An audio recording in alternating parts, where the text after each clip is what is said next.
ఓం నమ శివాయ. అందరికీ శివుని అనుగ్రహం కలగాలని మనస్ఫూర్తిగా కోరుకుంటున్నానండి. నేనిప్పుడు మీకు చూపించే ఈ రాయ ఒక ప్రత్యేకమైన సంకేతాలు ఇచ్చే రాయండి. ఇది మన శంకరపల్లి చందిప్ప అనే గ్రామంలో ఉంది. ఈ రాయిని మనం టచ్ చేస్తే మన యొక్క కోరిక శివయ్య ముందు చెప్పుకొని ఈ రాయిని గనక మనం స్పర్శించినట్లయితే మన కోరికలో నిజాయితీ ఉంటే ఆ కోరిక నెరవేరుతుంది అని చాలామంది ప్రజలు చెప్తుంటే నమ్మి మేము కూడా అక్కడికి వెళ్ళడం జరిగింది. చాలా మంచిగా ఇక్కడ సంకేతాలైతే వస్తూ ఉన్నాయండి. ఈ ఆలయంలో మంచి పాజిటివ్గా అంటే మనకంతా ప్రశాంతంగా ఉందండి. చూడండి, ఆలయానికి వెళ్ళడానికి ఇది దారండి. ఇక్కడ మెయిన్ అంటే హైదరాబాద్ నుంచి ఒక 40 కిలోమీటర్ల దూరంలో శంకరపల్లి అనే గ్రామం ఉంటుంది. అక్కడి నుంచి చందిప్ప అనే విలేజ్ ఒక 4 నుంచి 5 కిలోమీటర్లు ఉంటుందండి. రూట్ అయితే చాలా ఈజీగా ఉంటుంది. మీకు ఎవరిని అడిగినా కూడా దగ్గర చెప్పేస్తూ ఉంటారు మీరు శంకరపల్లి వెళ్ళిన తర్వాత. అంత ప్రసిద్ధిగాంచిన దేవాలయం అండి ఇది. సో ఇదిగోండి దారి, ఈ రకంగా మీరైతే వెళ్ళిపోవచ్చు. బ్రహ్మసూత్ర మరకత శివలింగేశ్వర స్వామి వారి దేవాలయం అని ఒక మీకు బోర్డు అయితే కనిపించేస్తూ ఉంటుంది. అక్కడి నుంచి మనం ఒక 2 కిలోమీటర్లు లోపలికి వెళితే గనక ఈ ఆలయం అయితే మనకి కనిపిస్తుందండి. చూడండి, ఇది మార్గ మధ్యం అండి. ఇలాగా అదంతా కూడా ఒక చిన్న ఊరండి. ఆ ఊర్లో నుంచే మనకైతే దేవాలయానికి వెళ్ళడానికి రూట్ అయితే ఉంటుంది. చూడండి, ఇదిగోండి మనం వెళ్తూ ఉంటే ఇక్కడ ఒక ఆలయం కనిపిస్తుంది. అది కాదండి, అలాగా కాస్త ముందుకు వెళ్ళిపోతే మనకి ఆలయం అయితే కనిపిస్తుందండి. చాలా మంది అండి దర్శించుకుని వెళుతూ ఉన్నారు. చాలా రష్గా ఉంది. అక్కడ పార్కింగ్ కూడా అవైలబుల్ ఉందండి. ఒక 20 రూపాయలు అయితే కారుకి తీసుకున్నారు. మన కార్ పార్కింగ్ కానీ బైక్ పార్కింగ్ కానీ చేసుకోవచ్చు. ఆ రోజు న్యూ ఇయర్ అండి. న్యూ ఇయర్ అవడంతో అందరూ చక్కగా ముగ్గులు దిద్దుకున్నారు. సో మేము న్యూ ఇయర్ రోజునైతే వెళ్ళడం జరిగింది. ఈ రకంగా మేము ఒక రోజు గుడికి వెళ్ళాము. ఆ గుడికి వెళ్ళే మార్గ మధ్యంలో చూడండి, అక్కడ పువ్వులు కానివ్వండి, ఇంకా కూరగాయలు కానివ్వండి, లేదంటే దేవునికి కావలసిన పూజా సామాగ్రి కానివ్వండి, అక్కడ మనకి అందుబాటులో ఉంటాయి. ఎందుకు అంటే అక్కడ కూరగాయలు ఆ గ్రామం కాబట్టి అక్కడ పండినవి తీసుకొచ్చి అక్కడ పెట్టి అమ్ముతూ ఉన్నారు. చాలా ఫ్రెష్గా కూడా ఉన్నాయి. హైదరాబాద్ నుంచి వెళ్ళిన వాళ్ళు ఎవరైనా కూడా కొనుక్కోవచ్చు. సో ఇదండి, ఇలాగా మార్గం అండి. నడుచుకుంటూ మనం వెళ్ళిపోవచ్చు. చాలా దగ్గరగా ఉంది. అంటే జనాలు కూడా బాగా వస్తూ ఉన్నారనమాట ఆ గుడికి. చాలా పేరుగాంచిన గుడి అండి ఇది. అంటే ఈ గుడికి 1000 సంవత్సరాల చరిత్ర అయితే ఉంది అన్నారు. చూడండి, ఈ రకంగా లోపలికైతే వెళ్ళిపోవచ్చు మనం.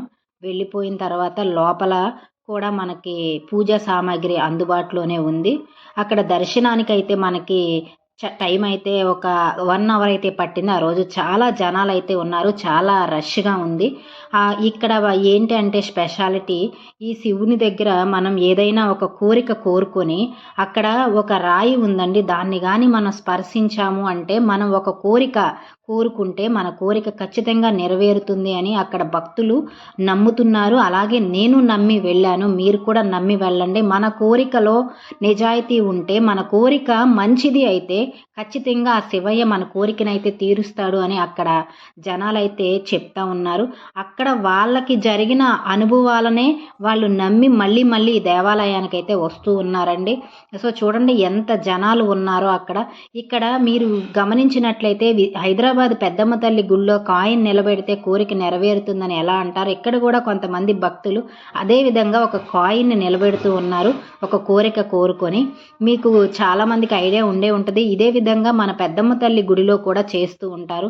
ఇక్కడ కూడా అలాగే కాయిన్ని ఒక కోరిక కోరుకొని వాళ్ళ మదిలో ఉన్న కోరికని నెరవేర్చమని ఆ ఈశ్వరుడికి మొరబెట్టుకుంటా ఉన్నారు.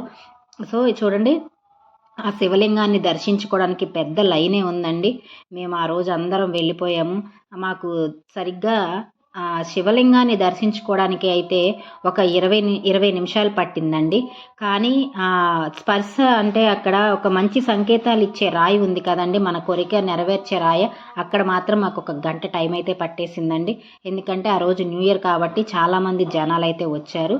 సో మేము దానివల్ల మాకు జనాలు ఎక్కువ ఉండడం వల్ల మేము టైం ఎక్కువ తీసుకోవాల్సి వచ్చింది. మామూలు రోజులైతే ఒక 20 నిమిషాల్లోనే దర్శనం అయిపోద్ది అని అక్కడ భక్తులు చెప్తూ ఉన్నారు. ఇక్కడికి కానీ మీరు వెళ్ళి మీ మనసులో ఉన్న ఒక కోరికని నెరవేర్చుకోవాలి అనుకున్నారు అంటే ఖచ్చితంగా శివయ్యకి చెప్పండి. చెప్తే కనుక మీ కోరిక నెరవేరిపోతుంది అని బలంగా నేను నమ్మాను. మీరు కూడా నమ్మండి. మనసులో నమ్మి చేస్తే ఏదైనా కూడా తీరిపోద్ది అని దేవుడు మనకి చెప్తా ఉన్నాడండి. సో నమ్మకం ఉండొచ్చు కానీ మూఢనమ్మకం ఉండకూడదు. దేవుణ్ణి నమ్మడంలో తప్పు లేదు అని నేను బలంగా నమ్ముతాను. మీరు కూడా మీ మనసులో ఉన్న కోరికని నెరవేర్చుకోవాలి అంటే తప్పకుండా ఈ యొక్క శంకరపల్లి అనే గ్రామానికి వెళ్ళి చందిప్ప అనే విలేజ్లో ఉన్న ఈ మరకత శివలింగాన్ని అయితే దర్శించుకొని మీ మదిలో కోరిక కూడా చెప్పి మీ కోరిక నెరవేర్చాలి అని ఆ భగవంతుడికి మొరపెట్టుకోండి. సో చూడండి, ఆలయం చుట్టూ కూడా ఈశ్వరుని ఫోటోలతో ఎంతో అందంగా చాలా బాగుందండి. జనాలను చూసారా అండి, ఎక్కడి నుంచో వచ్చారండి. మనం అక్కడ ఉండడానికి కూడా దూరం నుంచి వచ్చి ఉన్న వాళ్ళకి రూములు కూడా అవైలబుల్గా ఉన్నాయండి. అక్కడ బయట కట్టి ఉన్నారు. అలానే అన్నదాన సత్రం కూడా అక్కడ కట్టి ఉందండి. సో చూడండి, ఈ రకంగా దేవుణ్ణి స్పర్శిస్తూ ఉన్నారు. ఇలా ఉంటుందండి. ఇలా ఉన్నప్పుడు మనం మనస్ఫూర్తిగా ఆ ఈశ్వరుడికి దండం పెట్టుకొని అక్కడ ఆ రాయిని కనుక మనం స్పర్శించాము అంటే మన మనసులో కోరిక తీరిపోతుంది అని అక్కడ ప్రజలందరూ చెప్తున్నారండి. ఆ చుట్టుపక్కల ఉన్నవాళ్ళు ఇంతకు ముందు వచ్చి వెళ్ళిన వాళ్ళ అనుభవాలు కూడా చెప్తా ఉన్నారు. నేను అక్కడ చాలామందిని అడిగాను.